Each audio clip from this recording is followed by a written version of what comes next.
I'm Susie Ronson, and I'm here to collect the award for Mick Ronson, to use it for the documentary that we're doing about Mick and his life and times, and you have a great time. Really looking forward to it.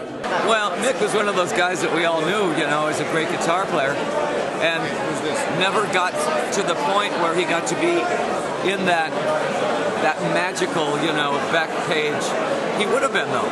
If he would have stayed alive, he would have been one of those guys. Everybody that's into any kind of glam rock, anybody that's in any of that kind of rock, worships Mick Ronson. Did you know Mick Ronson? Of course. You did? Yes. What are your thoughts about Mick Ronson? Well, I think it's a shame we don't have them anymore. Absolutely. I think that's the worst part of always when anyone that you respect and love and who has created things like that, when they're gone, there's a big hole in the sky somewhere. But, you know, like all great people, we remember them for the things they left us. So. Like we remember you, and you're still alive. I'm still here, though. I think. What have you got to say about Mick? Say? What have you got to say about Mick? Oh God! Well, have you got 3 weeks? I don't want to blow it all because I've got a speech to make tonight, which, in fairness, I haven't written. I wanted to try and be spontaneous, and I hope that it works because that's how Mick was. Mick didn't spend forever working things out. He just was Mick, you know, and he was my favourite guitar player, and probably always will be.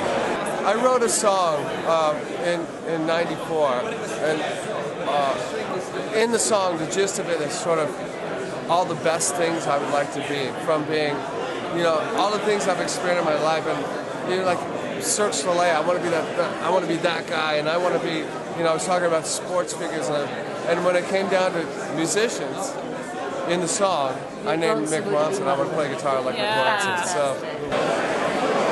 That's really hard to praise into a couple of quick words in a noisy room. I view my life as before and after.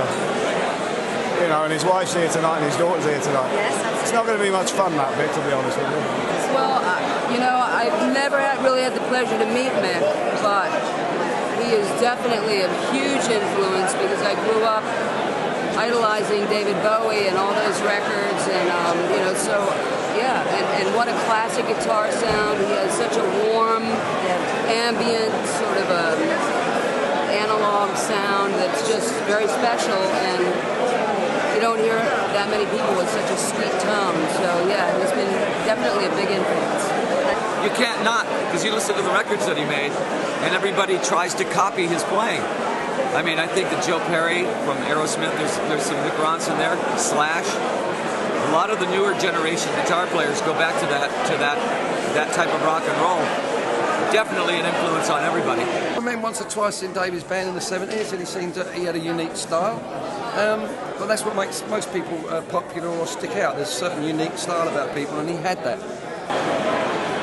Well, I love Mick. You know, I got to know him pretty well because I compared the first Ziggy Stardust tour, and I'd known David for 4 or 5 years even prior to that. But I always thought, you know, that Mick was the bedrock of the Spiders from Mars. He was the sound, really. I genuinely think, you know, that the success of those first few albums were based on Mick, on Mick's arrangements, on his production skills, and on his guitar playing.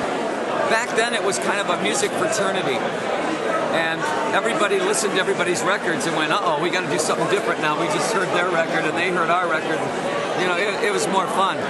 On a level, the fact that we were all buddies, you know, and respected each other's music. But, you know, Mick was one of those guys, everybody, I always used to say, hey, listen, if you ever get tired of him, come on over and be in my band, you know. I think it's all about 17 years with Mick.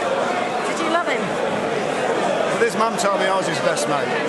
We never talked like that. We never spoke like that.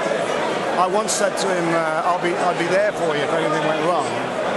And he said, don't be daft. He's northern, you know. Oh, but I was there for him.